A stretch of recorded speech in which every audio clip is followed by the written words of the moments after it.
নমস্কার। আজ আবার একটু বানিয়ে ফেলেছিলাম বিরিয়ানি। তবে আজকে একটু অল্প করে বানিয়েছিলাম।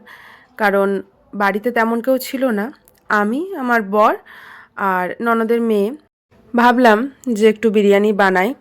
আমাদের বাড়িতে যখনই বিরিয়ানি বা ফ্রাইড রাইস যাই হয়, হিউজ পরিমাণে হয়। তাই আজকে অল্প করেই বানালাম। কারণ চালও অল্প ছিল আর ভেবেছিলাম যে ও আর আমি খাবো। কারণ আমার বর তো বিরিয়ানি খায় না, ওর জন্য আমি ভাত করেছিলাম।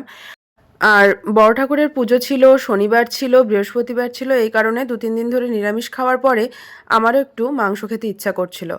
প্রথমে ভাবছিলাম যে অল্পই হবে, তারপর দেখলাম প্রায় আমাদের যে নিত্য রান্নার ভাতের হাঁড়ি হয় সেই হাঁড়ির ১ হাঁড়ি বিরিয়ানি হয়েছে।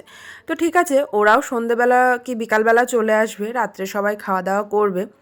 আর আমার ছেলে বা আমার শাশুড়ি মা ওরা তো বিরিয়ানি খেতে পছন্দই করে।